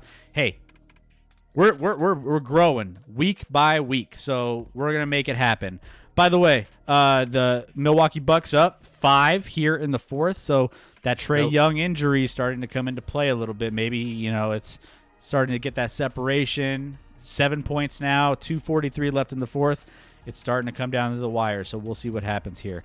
But let's spin the wheel again. Let's see what we got coming up here on the next spin. If it's again the Phoenix Suns and Clippers, we will respin. Trae Young's playing, by the way. It sounds like. Yeah, Marie said that at the top. He's been playing this fourth quarter. I don't know if he's been playing well because I don't have it on, but he's been present. Okay, cool. All right, so Major League Baseball. Now we have some different news in here. I believe so. We had our first ejection, Scotty. Yep. In Major League Baseball since we've started the checking for all of the substances that the pitchers are going to be throwing on their hands every so often, that the spider tack and the things we've been talking about that have been like giving pitchers the edge and controlling the ball and everything else. All of these things have been an issue and leading to something we've been talking about over the last couple weeks over the MLB season. Is it's been boring, man. There hasn't been scoring. It's been runs have been down, everything from top to bottom. It hasn't been great. And they've been putting some time and energy into trying to get this rectified. And we had our first ejection. Scotty, you want to talk a little bit about this? Yeah, it was Hector Santiago, not a big name. Not a big name. A relief pitcher for the Mariners in a 3-2 win. Ironically, he didn't even what's weird about it is he didn't pitch that well. So he got ejected. He pitched 2 1/3 innings, gave up 3 hits, an earned run, a couple walks. He did have 4 strikeouts, but you would think they would let it fly. 2 1/3 innings, and he pitched 52 pitches. So he clearly wasn't just mowing guys down and dominating. Their claim is it was just rosin, which is a substance pitchers have used for a long time, which I guess isn't one of the banned substances, but the umpire just felt something sticky on the inside of his glove and was like, "You're gone." And that might have been addition by subtraction for the Mariners that game. It might have been a good thing. It's not like he was just and he's 33 years old and has never been a dominant pitcher. So it's super weird that you want to give him some love and just let him ride it out, because he's obviously he's not getting anything that he wants to get out of that substance that's trying to my thing is the other team has to request the umpires to check, right? So who's requesting this guy who's clearly laboring and struggling? I'd rather be no, let's keep him in. I don't even care if he's using an illegal substance. He's not pitching great. Let's leave him in here. Let's see what damage we can do against him. But instead they're nah, let's check him just for fun. I mean, maybe they didn't expect him to get it was more like a mental thing, let's check him to throw him more off his game. But then all of a sudden he got ejected and they're no. Sorry, we didn't want to request it. Leave him in. So weird. We had our first. There's it's happening. Ironically, this thing came down, and I think a couple days ago, now I forget what pitcher it was that tied the record for most consecutive. I think it was Aaron Nola. Had 10 consecutive strikeouts in a game, which tied the record for most consecutive strikeouts. So as we've talked about how this is going to limit strikeouts and hopefully allow more balls to get in play, we have games like that where it's the opposite. 10 consecutive strikeouts. So maybe it's just a thing where hitters swing too hard and try and hit home runs all the time, and it doesn't work out. But otherwise, baseball, we're reaching the halfway point. What else are you talking about? There's 3 guys now officially announced for the home run derby. So there's normally 8. There's going to be 8 participants. We know 3. Ohtani's the big name. Obviously, huge draw from Japan. Yep. First ever Japanese player to be in a home run derby, and he hits bombs along with pitching for the Angels. We have, for your New York Mets, Pete Alonso, the defending home run derby champion from 2019. Baby. He's coming back. And then it just announced a day or two ago, Trey Mancini, I believe, who the cool story with him, not a huge draw as far as he's hit 14 home runs, this and that, but he is a cancer survivor. He got diagnosed with, I think, stage 3. Crazy. I'll look it up right now. Stage 3 colon cancer last year. And has returned, and so that's a cool story. All three of these guys, you got your defending champ, you have Otani, who's a huge draw, and you have a guy who just a year ago was diagnosed with stage 3 colon cancer. So getting some names. Unfortunately, there's some huge draw guys that have already said they're not going to be in it, with like Vlad Guerrero Jr. for Toronto, Yep, and Fernando Tatis Jr. for the Padres. Marie in the chat, did any of the Rockies make it in? We don't know yet. So they've only announced, we only officially know 3 of the 8. So there's 5 spots still available. We'll see if they ask a guy like, I mean, there's only 2 options for the Rockies. You're looking at Story or McMahon. Be cool though. I think Story actually. So ironically, I watched a lot of BP last offseason or leading up to 2020. And McMahon would drop bombs. He'd hit more home runs in BP than any other player on their roster. So, but when Story connected, he would connect, and it would go. It wasn't exactly just leaking over the wall. It was gone for sure. So we'll see if maybe one of those 2 guys, just to have a local guy, that would be fun. But now we'll see. I still think back to the Marie. You missed out on this conversation, but you know there's been some conversations about whether or not Trevor Story was going to be traded. You know, at any point coming up here, and from early on, this was maybe about a month ago, 3 weeks ago or so, the Rockies had mentioned that we're not trading Trevor Story before the All-Star game, is what the quote was, which is a really weird thing to say, which means like, you know, usually you just say like, you know, we're working things out, like we'll see where things go. Very general speak. You don't try to go too in depth about things. But when they said we're not trying to trade him before the All-Star break, we had a conversation back and forth on this one, you and me, Scotty, about that's a weird thing in the sense that, well, it sounds like you are trying to trade him, and it sounds like you don't want to trade him before the All-Star game, because if he makes the All-Star game, then you don't want him to be in another uniform. There's a lot of PR with that. You already have Arenado, who got traded away, who could be in the All-Star game here in Colorado against, you know, like from another team. You don't want Trevor Story to be on another team during the All-Star game. It just would look bad. Just top to bottom, we were going through all the different storylines on that, and it's still fascinating. So who knows? You know, obviously he's going to be here in Colorado prior to and through the All-Star break. It's just whether or not he's going to be here long after that is the big question. The only other local thing we haven't covered baseball-wise is this is the week. We have Nolan Arenado returning to Coors Field for a 4-game set starting Thursday through Sunday.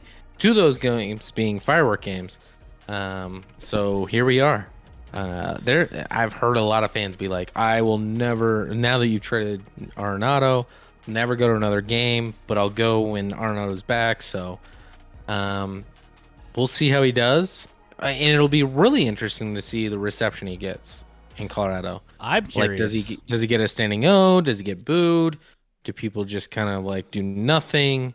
More likely than not, he's probably going to get a standing ovation, I think.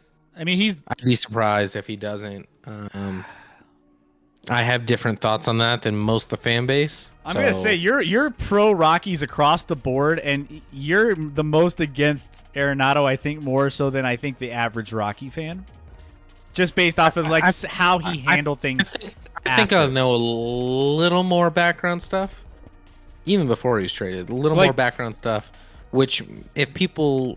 And I'm not saying like he was a bad you got teammate, insiders info that he wasn't that, but Arenado was very good at focusing on Arenado, and when Arenado wasn't playing well, he wasn't happy, even if the team was playing well. So I don't know that he was a great locker room guy. I'll say it. I'll say it. See, here's the inside info you don't get from any other sports channel on Twitch or Facebook or YouTube. Or I mean, Facebook or YouTube. Yeah, you don't get those little tidbits. You don't get those little nuggets of information of maybe some insider info. You're not going into detail. I think you might have to be careful on that, right, Scotty? Yeah, I probably already said too much.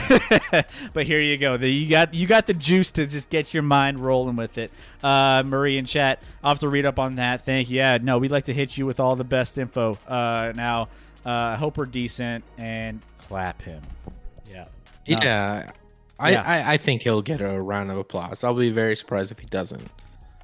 And he was obviously a phenomenal player when he was here. So in that respect, like, I don't want him to boo him. Like, he doesn't. There's nothing that warrants him getting booed. Yeah, I mean, here's the thing. I mean, this comes up quite a bit with the Carmelo Anthony thing too. Everyone boos Carmelo Anthony when he comes back, and honestly, I don't think that's warranted, but it's more warranted. It's more warranted. He made it public. He wants to be gone, but for sure. I do give him he let the Nuggets know. The Nuggets were able to make a trade. He was able to, he lived out his rookie contract. He did a lot of things that some players nowadays don't do. So I will say that, like, Melo from Denver, like that whole thing. I don't know. Me being a diehard Nuggets fan, like top to bottom, I've been going to games since McNichols Arena. Like it's been a long time. I've never been on the boo train for Melo because I don't know. Like he did a lot for this city. He did a lot. I mean, he's I don't know. It's going to be interesting whether or not we retire his number 15 because Nikola Jokic number 15 is probably going to be the one that you retire at this point. But he's done a lot for this city. He gave the Nuggets a heads up. Even though you may not have liked it, it may have rubbed you the wrong way. He wanted to go to a team like New York that wasn't very good at the time, and he was doing it for reasons based off of the fact that he just wanted to, do his own thing. Like, I get it, but yeah, I never been on that boo train, and I don't know with Arenado coming back to that. I don't know. I mean, I'm not a big fan of how he's handled things post Rockies, but he did play, and he's one of the best Rockies, if not the best Rocky to ever put on the uniform. So that's got to stand for something, right? Yeah. Deb and Chad, I wouldn't be happy either playing for a losing team for so long. I will say they did make 2 postseason berths in the last 4 seasons with Arenado on the roster, and now he's moved to the Cardinals, who are a really great 37-41. And their run differential is -52, and the Rockies on the season is -67. So actually not that far apart as far as run differential. The record is a little worse, but the Cardinals are 4th in the Central out of 5 teams. So it's not like they're just dominating now that they have Nolan Arenado there in that. And Marie, he earned that. I think referencing, I would assume, Melo, actually, and that he earned those boos, which I think Melo, listen, he could want out, but he could have played it better and maybe not made it where it was like wanting to get out of Denver. It almost felt like he just wanted to leave the city. Yeah, he wanted to go to New York. And it was just like bitter towards being in this city, and this isn't where he wanted to be. So in my mind, I was like, screw Melo.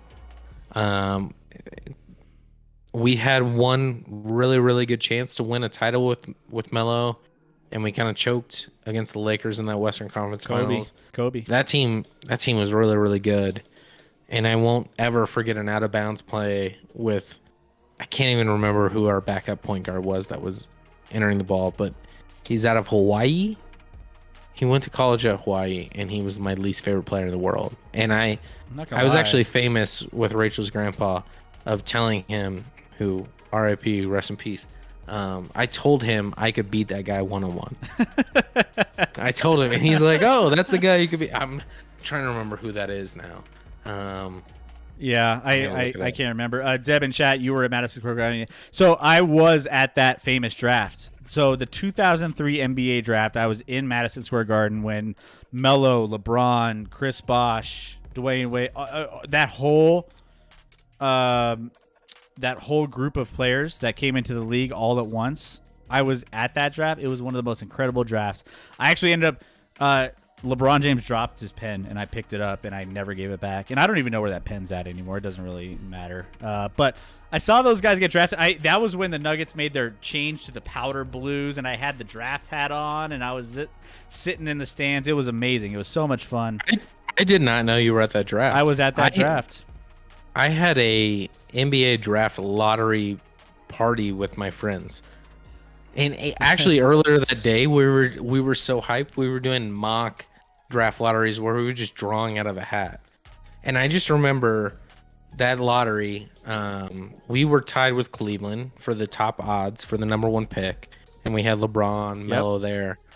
And it went to commercial when there were 3 teams left. So 3 teams before the top 3 picks, and we were one of the top 3. And we were just going nuts. We were so pumped to be in the top 3. We were going crazy during that commercial break, and then we got 3rd, and we were just like depressed because we wanted LeBron or Melo in general. And then all of a sudden they announced that like Detroit at 2 is gonna take Darko, and then we were like, poor Detroit. We were like, all right, we're kind of excited. We're gonna get Melo. At the time, of course, I wanted LeBron. LeBron was like obviously the single greatest player. I'm sure if he was a Nugget, I'd like him a little more now than I do. But now I hate him. I'm not a LeBron guy, people. If you're watching and you like LeBron, that's fine. We can talk about it. I don't like LeBron at all. Speaking and of, by the way, I looked up the backup point guard. It was Anthony motherfucking Carter. Oh, Anthony Carter. Yeah. I hated Anthony Carter when he was on the Nuggets. And he turned over an inbounds play late in one of those playoff games against the Lakers where he passed it and then he turned it over, and I'll never forgive him. And yeah, I told good old Bob Stemper that I could beat Anthony Carter one-on-one. Marie, and I'm holding myself to that. Marie in chat is on your side with the LeBron things. Flopper. Flopper. Love it. There you go, Marie. I like you even more now. By the way, we have a final. Obviously, it's been up there for a minute, but Milwaukee ends up winning tonight's game 113-102 over Atlanta. So they end up taking a 2-1 series lead in this one. So that is in the books. And then, that's Milwaukee is all of a sudden in the driver's seat. Well, it sounds like the Trae Young injury is a little bit less severe than what, based off of your doc, Scotty. So hopefully it's not a big issue going into the rest of the series, and they could just like tape it up and just give a couple little pain shots in there in the ankle or the foot or wherever the issue is, and they can just get him back on the court. But hopefully, yeah. I mean, he's going to be banged up. He's not going to be 100%, I don't think. Yeah, but I mean, that was an ugly fourth. Right back. Getting outscored 30-17 in that fourth quarter for the Hawks. Entering with a really tight 2-point cushion, or trailing by 2 going to the fourth, and getting outscored 30-17 is not great in the fourth quarter. Like I said, I wasn't watching it live. Maybe I should have been. I don't know how Trae performed after coming back. It seems like he was playing a lot and playing. I mean, what I'm looking like, he hit a 3 here. They didn't make a ton of shots in general, so Trae missed shots, but everyone missed shots for him. So I don't know. I mean, I don't think it's a huge surprise that here we are, Milwaukee up 2-1. I mean, in general, that makes sense for the series. Obviously, they were upset in game 1 by Atlanta, and then Milwaukee won by about 137 points in game 2. But Marie, he was solid the rest of the way. The rest had a lot of mistakes. So, all right. So, I mean, that's good at least moving forward. At least it seems like Trae's going to be fine, and hopefully we'll have a good game 4 that's competitive. Because without Trae Young, that Atlanta team doesn't stand a chance. I'm not sure. I expect Milwaukee to move on regardless, but you don't want to see Trae Young at this point leave this playoffs where he's made an imprint for sure on his ability to be talked about as like a top 10 player in the league right now. And that's a discussion you could legit have right now. I mean, to be a guy who's clearly the best player in his team and be in the Final Four, you can't eliminate that he's arguably a top 10 player in the league right now. So I'm glad he seemed solid and looked all right.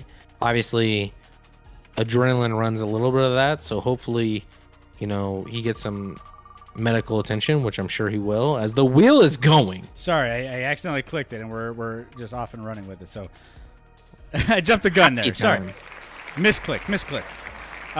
You got a little excited. Marie and Chad only 3 points, but he looked good to me. Fair enough. I mean, they only scored 17 as a team, so clearly struggling that fourth. But the NBA needs him to be healthy right now because these teams aren't exactly huge draws that you normally expect with the superstar power and this and that. Obviously, you have Giannis, who won a couple MVPs. We'll see what happens. Milwaukee's a small market, though. I fully expect Milwaukee to win this series. In how many games? I don't know.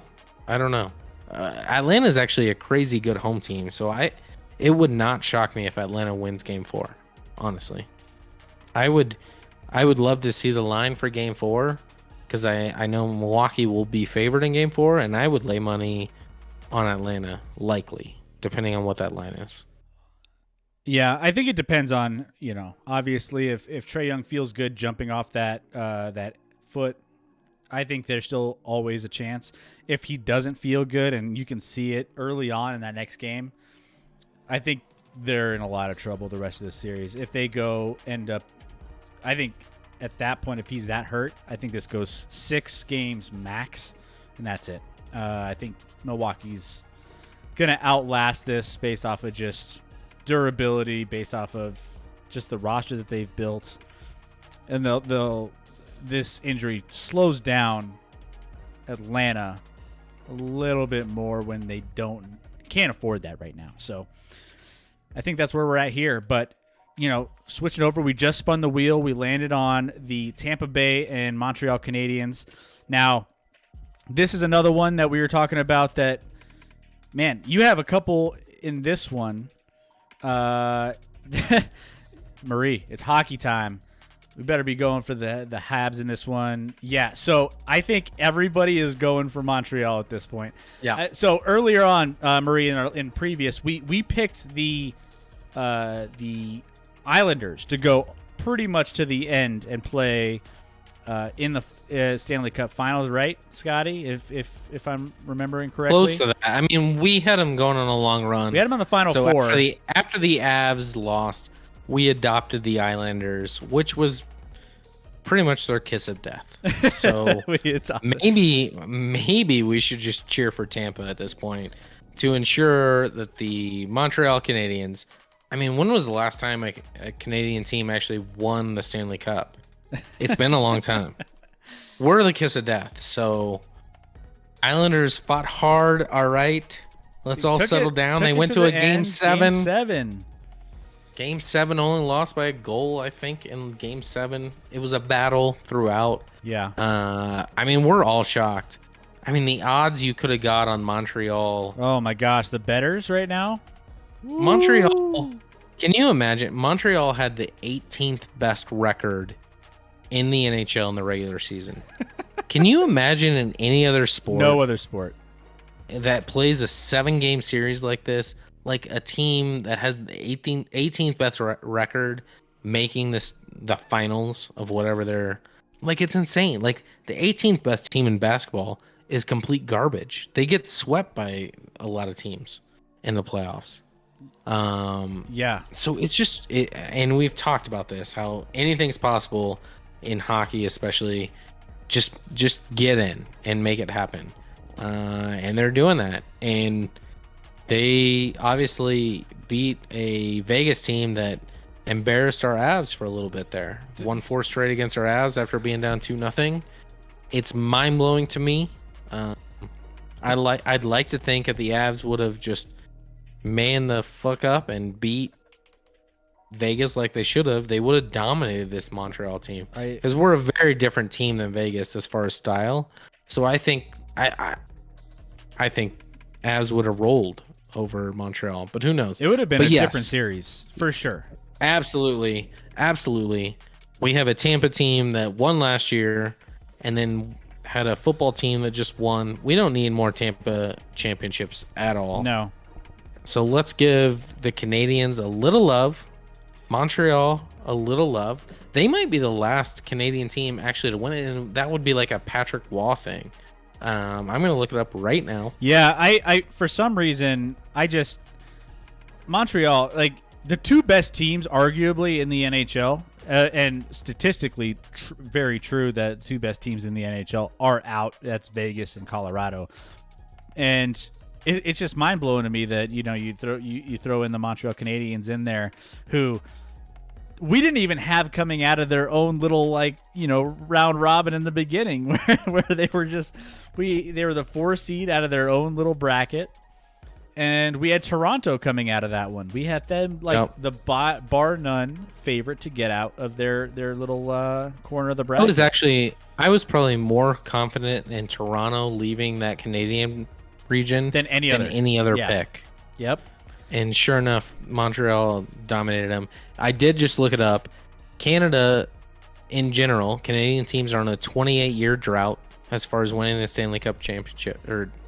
And Montreal, as I did say, was the last team to do it. I was right. Patrick Waugh, 1993. So we got to do it for Patrick. It's got to be them. We can't have back-to-back for Tampa Bay. It just can't happen. And hey, we got that connection with Montreal, with Patrick Waugh and him being a legend here in Colorado. So we have to continue to root for the Canadians here. Well, let's go. So Scotty, your prediction for this series? How many games does it go, and who do you got? Montreal in 4? Can I say? We need the Phoenix Suns in 4 guy, but we should put on like a Montreal Canadiens jersey and do it right. You got to listen. This is gonna come down to Carey Price has to continue to just dominate in goal like he has been for Montreal throughout. And to be fair, Tampa's goalie, Vasilevsky, I don't know why his name has to be so difficult, has been phenomenal for him as well. Both these goaltenders have been great. So I expect these games to be low scoring, and I expect them to be 1-goal games that can go either direction. So, obviously the Lightning, defending champs, have experience here, but Montreal's playing with house money. They have nothing to lose. They're playing out of their mind right now. Their goaltender obviously is playing incredible. I can't pick Tampa. I can't. Yeah. Even if my mind says to do it, I'm not gonna do it. I'm gonna say Montreal in 6, but I really want to say 4. I think what this is gonna take a turn that I don't think a lot of people are gonna expect, and I do that with Montreal winning this series. I truly believe the run that they're on, they're getting. We've talked about this early on in the NHL playoffs, where the best team is in the playoffs is going to be the best goalie and the most honor roll team, the momentum from what you've done up until the point of the first round, second round, so on and so forth. It carries over in the NHL. It's a big deal, and I just think, Tampa Bay is going to play this hard. Tampa Bay's played a lot of long series over the course of this playoffs. They've gone, 6 or 7 games in most of their series, if mostly 6, I believe, or I don't know. Double check that, Scotty. And I think they've gone. There's maybe one short series in there, but either way, I want to. Deep. What's that? They go deep. Yeah. So. I mean, fatigue might be a factor here. I just think that Montreal, they have that magic right now, and I think they got it. I got them going. It's going to be a long series. Tampa Bay is going to stay with them. It's going to be 7. Montreal's going to win in 7. Ooh, that means on the road. That means in Tampa, they're going to win. Game 7, they're taking it down. Yep. Here's a crazy stat that I'll just throw out that who knows if it continues. But since Game 5 against Toronto, Montreal has gone 30 for 30 as far as killing penalties. So in their last 30 shorthanded opportunities, they've killed every one of them, except for the fact they've scored 3 shorthanded goals in that stretch as well. So down a player on the ice in their last 30 opportunities, they've outscored the other team 3-0. That's wild. I don't know if they can continue to do that. Their penalty kill is out of its mind right now. Tampa Bay has a really, really good power play, so that's probably a huge key for this series, is the penalty kill of Montreal against the power play of Tampa, and what happens there.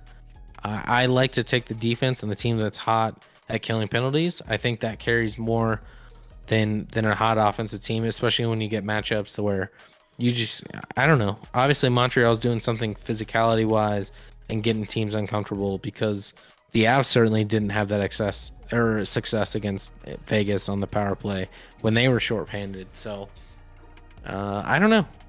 And Deb and chat was talking about who we're rooting for, and I talked about it. I'm like, maybe we should just cheer for Tampa in the sense that maybe that'll not jinx our team that we actually want to win. But we did not. I think she's wrong on one respect. We never were with Vegas. We were never with Vegas, and they lost. So we'll see. We'll see what happens here. But I think it'll be a good series. Should be competitive, and we'll see. Playoff hockey is a lot of fun. It's do or die. Yeah, you know? yeah. Every goal, some of it's random. It's so random in hockey sometimes. You just never know what you're gonna get. That's what makes it fun. That's bounces and what happens and creates goals are completely random, more so than any other sport, I think. Yeah. No, it's going to be a fun series, and I'm excited for this to kick off. This kicks off, I believe, tomorrow, if I'm not mistaken, and it'll be in Tampa. So that'll be a fun one to just get in and just. I don't know. I would love to see Montreal just take an opening series win here in this. I think they have a chance to do it, and I think they will. So. Maybe I'll put a little juice on it. Maybe I'll put a wager on it. Why not? I'm sure there's going to be a lot of. Whoa! That would be the kiss of death. Yeah. All right. Maybe I won't. Don't you dare bet on Montreal. Don't you dare. Let's get back to our wheel though. Let's spin it up again and see what we got here. So let's do it. If we land on the same one, we'll just delete it and go on to the next one. So. Euro 2020. We haven't talked some Euro. So there has been some good games so far. We are in the round of 16, Scotty, and we had some matches today that one was surprising and one was not. And that was really a good start, in my opinion, to this Euro 2020. So we already had Belgium come in and knock out Cristiano Ronaldo. I mean, I know the ladies in the world are pretty upset they don't see Cristiano Ronaldo coming in and jumping on their TV screens anymore. I mean, maybe I'm a little upset about that too, Scotty. I don't know. I mean, he's a good-looking guy. But he's a handsome man. Oh shoot, what am I doing? Sorry. Yeah, so I don't know, as far as that goes, Portugal's out. They have defending Euro Cup champions. Yep, they are done, and Belgium's moving on, which they are the number 1 team in the world at the moment. So big ups to Belgium. They're doing what they need to do, and this was pretty close one here. 1-0, I believe, was the outcome of this one, and Belgium is moving on. Yeah, I think I said on our last show that Belgium's my pick. I know I'm going with the number 1 team in the world, who, quite frankly, has struggled a little bit offensively in this tournament and has got some own goals to help them out, actually. But a great goal from Hazard in this one from outside the box on a shot that just totally froze the goalkeeper, was going one direction and hit it with power where it all of a sudden curved the other direction and fooled the goalkeeper. To me, you said this wasn't a surprise. To a lot of people in the world, they assume Portugal is the better team because you don't hear about Belgium and their players and their star power. Like Belgium's not talked about nearly enough as they should be. Portugal with Ronaldo is talked about way more. This one didn't surprise me. I like Belgium to move on and to win the whole thing. So this was day 2. You're right. The other game today was Netherlands. Shocker. Dominated their group and just got absolutely shown up today by Czech Republic, losing 2-0 in a game that they got outplayed. So, I was worried about England. England's outside of the U.S., my number 2 team. They won that Group D, where Czech Republic actually finished 3rd, or kind of tied for 2nd with Croatia. But that makes me feel a little bit better about England moving forward. That Czech Republic was able to dominate the winner of Group C, Netherlands, who has a lot of skill and a lot of talent in that respect in the round of 16. So we had some interesting games yesterday. Italy narrowly escaped in their game. They actually were against Austria down. There was a VAR review that took an Austrian goal away, which allowed that game to go to extra time, where Italy came out on top. But a super fun game in that sense. We're getting down to the nitty gritty. We talked about there were 2 marquee games in the round of 16 to me. One was today with Belgium and Portugal. Yep. We still have England, Germany is number 1 for sure. That's going to be a really, if you can only catch one of these round of 16 games in the Euro Cup, it's got to be that England-Germany game. I don't even know for sure. Now I forget when that is. England. It's gonna be Tuesday. Is it Tuesday? Tuesday. Yep. Tuesday, and obviously they play over across the pond. So I believe it's like 6 o'clock. Don't try and figure out that time. Just 10 a.m. Mountain. Yeah. 10 a.m. 10 a.m. local Mountain, yep. Mountain Standard Time. For all us Colorado folk out here, yeah. That one's going to be, if you can tune into that one, that's like a borderline finals matchup right there. Certainly a semifinals.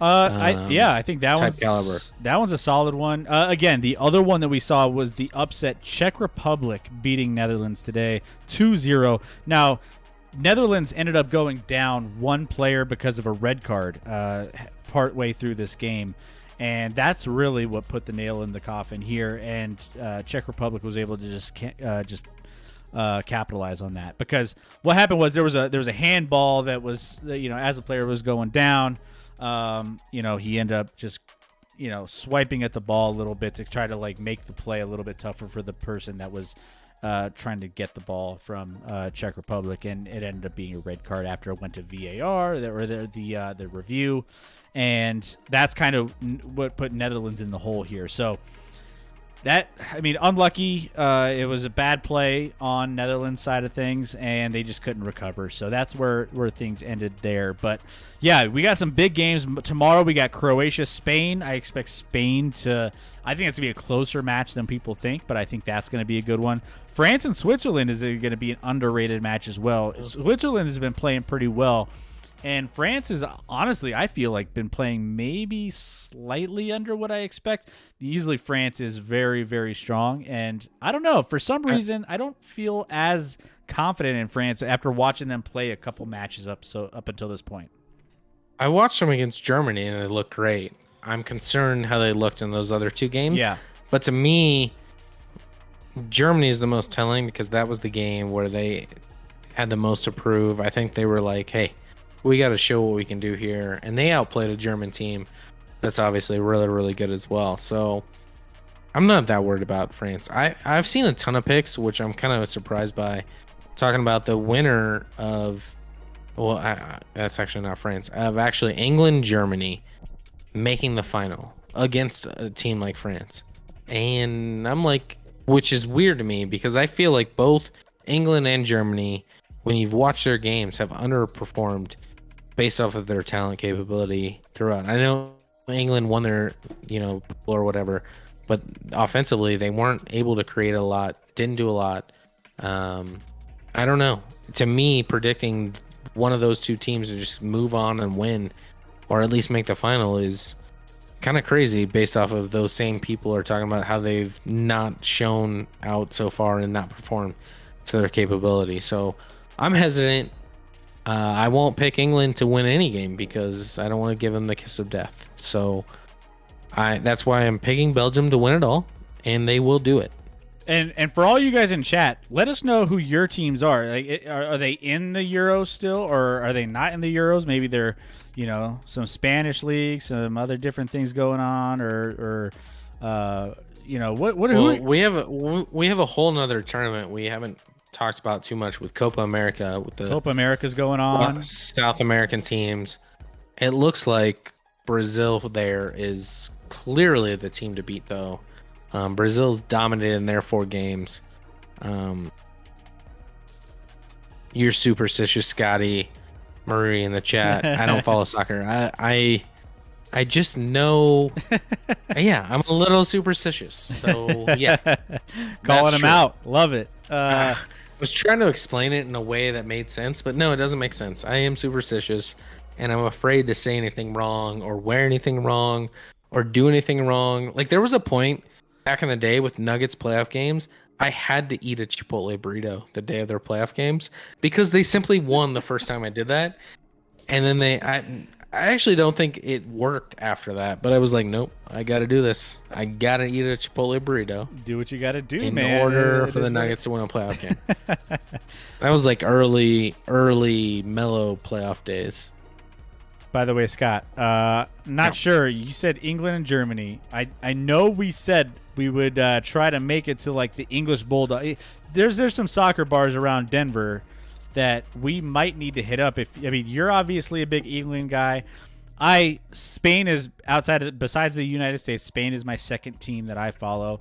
But England at the British Bulldog or some of these other bars, England probably won't be very crowded. I'm saying, that's going to be the best atmosphere. Are we going to try to figure something out on Tuesday? I doubt it. You have All-Star game. But well, I can fix my schedule, but I know I have an 11 a.m. meeting on Tuesday. No one cares about that, but that's so reality. Marie in chat, Bulldog is nuts. Yeah, it's been a long time since I've been to the British Bulldog over here in Denver, and I'm super excited to potentially check it out during these Euros, especially. I don't know, Scotty. Let's talk about it. Let's make it happen. I'll see what I can do work-wise. I'll block off my calendar. Hopefully, none of our bosses or none of our team is watching our stream. Right? We only have a handful of people watching the stream right now. So, what are the odds that they're people that we really need to hide this from on a work standpoint? Right. Right. All right. So we've covered, by the way, on our wheel, we've covered Euro, we've covered Montreal, we've covered the Suns. NFL is the last one left. Now, Scotty, let's wrap up with some NFL, and then what storylines? Let's spin this. By the way, what are the odds? We have actually a 1 in 4 chance here that we land on the NFL to finish out our stream here. But I want to be a winner. No whammy, no whammy, no whammy, no whammy. Oh, no, stop. We got to remove it. All right, we got to remove it. Let's do it. We've already picked this one. All right, let's spin it again. Not going to happen again. It's literally going to be the last one. It's literally going to be the last one. We got a 50-50 shot. This is why, Marie, I'm superstitious. All right? Everything works out poorly. Of course. Literally the last one. Literally the last one. Now you get it. I hope, Marie. I hope you get it. What are the chances we get it? I don't know. I feel pretty strong now. I don't feel great, but I feel okay. Boom. Marie, yeah, I'm with you. It's not pretty. The emote is right on point. So that's where we're at here. We're closing out with the NFL. Scotty, what are some top storylines in the NFL that have been popping up on your radar over the last week? Not a ton of NFL things going on right now. We're just waiting for training camp to get going in around a month or so now. We did have a surprise in Pittsburgh. So Pittsburgh ended up designating an injury waiver and releasing David DeCastro, offensive guard. That Kind of big news. That offensive line was already in shambles. And now you're taking a guy who was a Pro Bowler, really, really solid guard, and Marie, I love that it. happened. That happened before. He's gonna be fine. Like he just had a gun in his car. Is that illegal now? An Uzi, no big deal. That's a normal style gun. It was his securities. It's gonna be fine. I'm gonna get back to DeCastro real quick. I'm really confused on what Pittsburgh's doing. Obviously, you have Ben for probably one more year, so you're selling out this season, but you're releasing an All-Pro guard. I don't understand it. I don't know where their direction is headed. I don't love that team in general right now. I think Big Ben's they're on real done. Out. Real done, but that offensive line might be now all of a sudden they lost, DeCastro now and Villanueva, who wasn't great, but at least decent. Like that might be the worst offensive line in football now, behind a guy in Big Ben that doesn't exactly have mobility at this point. He's a statue. So I don't love this at all for Pittsburgh. And I'm going to finish by saying, Marie, don't worry. Frank Clark's going to be just fine, and he'll be there all season to wreak havoc, I should say, on whoever the Broncos quarterback is, which is telling that we don't know. Like when Teddy Bridgewater's in a quarterback battle against Drew Lock, your team sucks. Once we get Aaron Rodgers in here, it's all gonna be good. We're gonna be in great shape. I know you're terrified to see Aaron Rodgers here. It's all good. I know. It's only a matter of time. It's gonna happen. 100%, no doubt in my mind. He's gonna be a Denver Bronco week 1, bar none. It's gonna happen. I don't believe you. I think you're full of shit. And 2, bring him on because we'll still beat an Aaron Rodgers led Bronco team. You're not as confident though. I know that. Well, no, of course I'm not as confident, but Fangio's still your coach, so I'm not that worried about it. Marie, I'm a Drew fan. He's going to shock you guys, this year. I hope so.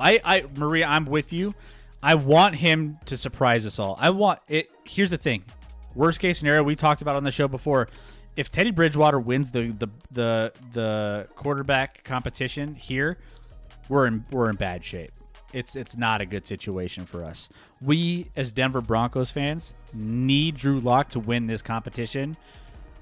Otherwise, we're back to the drawing board and we're trying to find somebody else if it's not Deshaun Watson or if it's not Aaron Rodgers. Obviously, there's rumor. We talked about this a couple weeks ago with the Deshaun Watson thing, but that's still up in the air because of all the, he might not even play. So I don't even know what his legal situation looks like. Anyways, I digress. But that's all. We're going to get into a lot of that moving forward for sure. There's going to be a lot of stuff happening in the next, couple month and a half or so. So anything that pops up, we're going to be all over. But one little nugget that I liked in the NFL news that came out this week was retro uniforms and helmets came out. Yep. Now, this is a fun one because the Broncos haven't been able to go necessarily, especially Broncos, I think, have a good retro. I think the Oilers have come out and said that's kind of one of those fun ones that people have been throwing out, the old Patriots ones, which they've kind of been doing that a little bit, right? But retro uniforms are on their way back, Scotty. What do you feel about that? Yeah, I think it was stupid that it was a helmet thing, so you couldn't have multiple colored helmets, so it had to be the same color. Yep. To me, they said it was a safety thing. I don't fully get that. It makes perfect sense. At this point, you can make the same safety requirements for whatever helmet. So It doesn't play well with the Chiefs. Like the Chiefs, Yeah, the Chiefs retro helmet is actually because they're from originally they were the Dallas Texans. Yeah. So it's literally a logo of Texas. Listen, people already don't know what state the Chiefs are in. They think they're in Kansas, but they're actually in Missouri. We don't need a helmet that just says, "Oh, are they actually in Texas?" Like we don't need to confuse people even more. They don't even know where they're at now. But yeah, the Broncos for sure will rock that probably that blue D logo blue D, with the, which was good. yeah, no, that's a good look. I mean, there's a lot of teams that will benefit from this, and it'll be a good look, and I think it's good for the sport for sure to have those. But I agree with you, and like we've talked about with Teddy, and Marie obviously is going to protest if Teddy wins. It's not a good, like, every Denver Bronco fan should want Drew Lock. Like, people who hate Drew Lock should still want Drew Lock to get the job. 100%. Because if you know who Teddy Bridgewater is at this point, like, is he okay at times? Yes. Is he gonna ever bring you to a point where you're an elite team? No. And is there a slight hope that maybe Drew Lock can be that guy? Sure, he's young. Like, we'll see what happens. Like, obviously, you know, there's been guys, it's not the norm, but there's been people throughout the league. You look at Josh Allen, who made a year 3 leap. Yep. That's kind of unheard of, and how well he played based off of his first 2 seasons this past year in Buffalo. So it's possible. Do I think Drew Lock's the answer long term? No. But you should still, unless you trade for a guy like Rodgers or whatever, as a Denver fan, you should want Drew Lock to win a job because there's hope there. The problem with Denver, though, is you have a coach who, if he doesn't win this year, he's probably going to get fired in Fangio. So is he gonna decide on the long-term best benefit of the team, or is he gonna go short-term and thinking, hey, my job's more protected if I play Bridgewater, but oh yeah, Drew Lock's the better long-term guy. So it's a weird situation because their GM's locked up. He's new. He's gonna be here for a while. He's fine. Fangio can't afford another losing season, or he's gone. Yeah. No, I think, 100%. I think he's on the hot seat this year, so we'll see what ends up happening with him if he's able to get out of this funk that the Broncos have been in.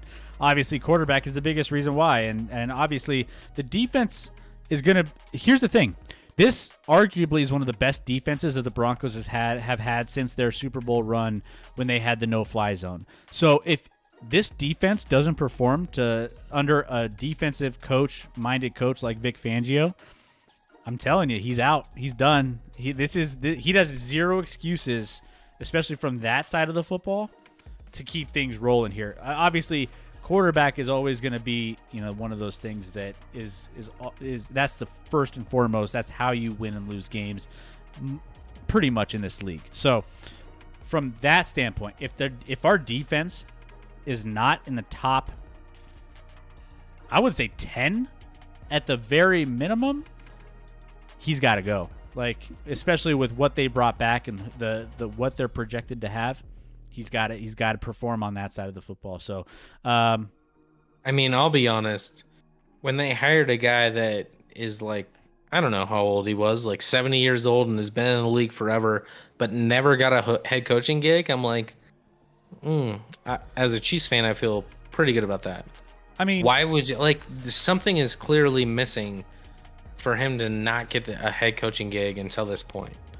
I'm rooting for him, though. I am. I want Vic to succeed here. I hope he can.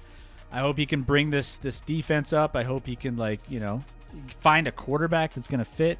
But yeah, it's going to be a little bit of uphill battle for him, hopefully. So, but yeah, so that's where we're at here with some of these. But yeah, it's gonna be fun also just to see some of these old school retro jerseys and uniforms and things. So they're not happening actually until 2022. No, 20. Yeah. It's gonna be a little bit far off, so they're not gonna happen right away. But I'm excited to see them.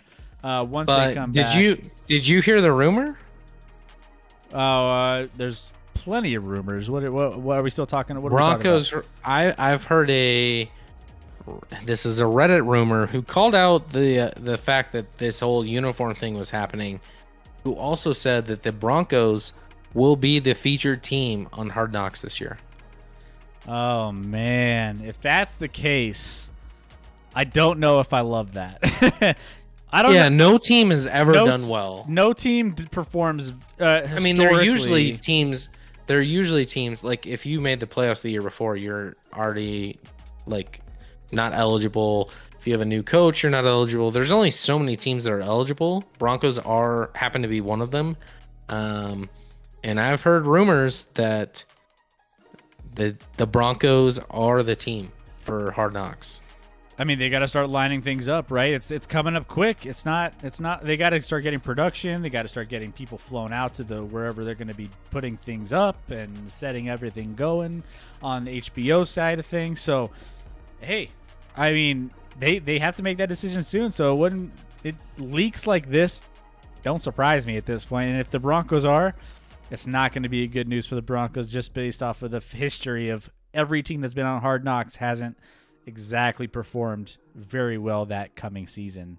So, hey, maybe we can, if we are part of it, maybe we can buck that trend. And, yeah, we'll see. Marie in chat, I heard it too, but only if they acquire Aaron. That's how I heard it. Okay. Well, they gotta. I assume they've already chose the team.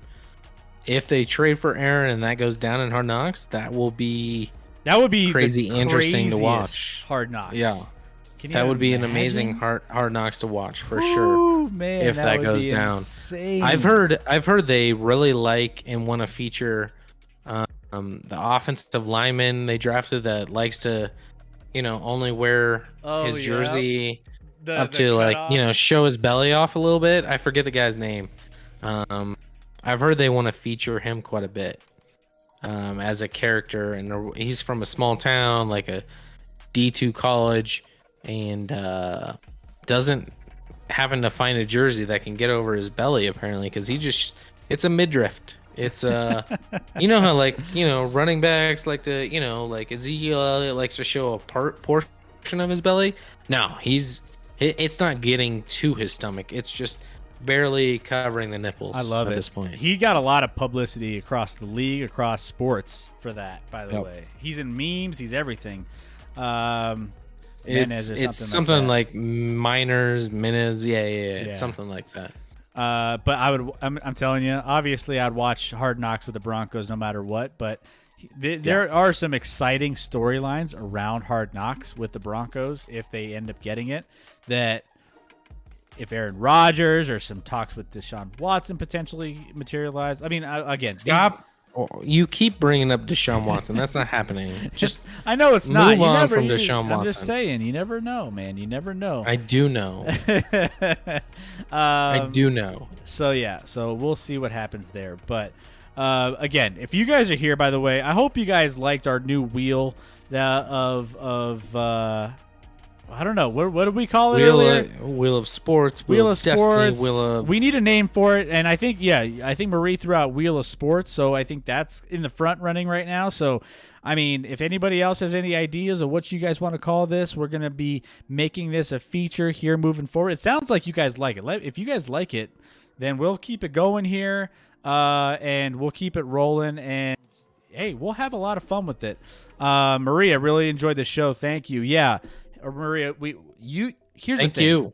Thank you. No, again, seriously, thank you because you are the ones that make this show what it is. Like, we love having conversations with all of you, and we love the community that we're building.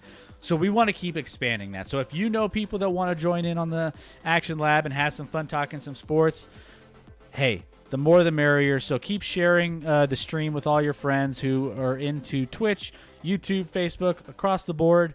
We enjoy it. We're here every Wednesday and every Sunday. So we're putting together, we're starting, prep for Wednesday's show. We got our news rundown for all the top stories in the league, in each league, in every aspect of sports, every corner of the sports world. We're covering those. We got so many new segments that we're planning and putting forward. We're going to have a breaking news button that we're going to have a new sound effect for. We're going to have all the fun stuff, guys, and it's going to be more fun the more that you guys contribute to the show. And, you know, the more you guys chat, the more you guys have fun with us, the more fun we have, because this is all for you guys. So thank you so much for being a part of our Sunday show. We hope you have a fantastic rest of your Sunday night and a great start to your week. We're here to get you halfway through the week. So make sure you're here on Wednesday night, 7:30 Mountain Time, 9:30 Eastern Time. And, yeah, hey, you know, we're that, like, hump day special that, you know, gets you just a little bit brighter. Way over that hump. Yeah, that we're here to brighten the middle of your week to get you through to your Friday and your Saturday, and then back to our Sunday show. So, Marie, thank you so much for the follow. Thank you for participating in all the chat. Deb in the chat, El Lacola in the chat. All of you guys who were part of this. Everyone who was just watching and not following. If that's the case, we love that you're watching, but if you hit that follow button, it doesn't cost you anything, and it means a lot to us. So thank you so much. Hit us up on our social medias if you need to, get some of your social media fix, that sort of thing. That sort of thing. So, Marie, I'll subscribe. I loved it. Thank you so much. Appreciate it. Thank you. And we will see you hopefully back, Marie, and everyone else back here on Wednesday night. We have a lot more in store for you. So have a great night. We love each and every one of you, and we'll see you then. Thanks, guys.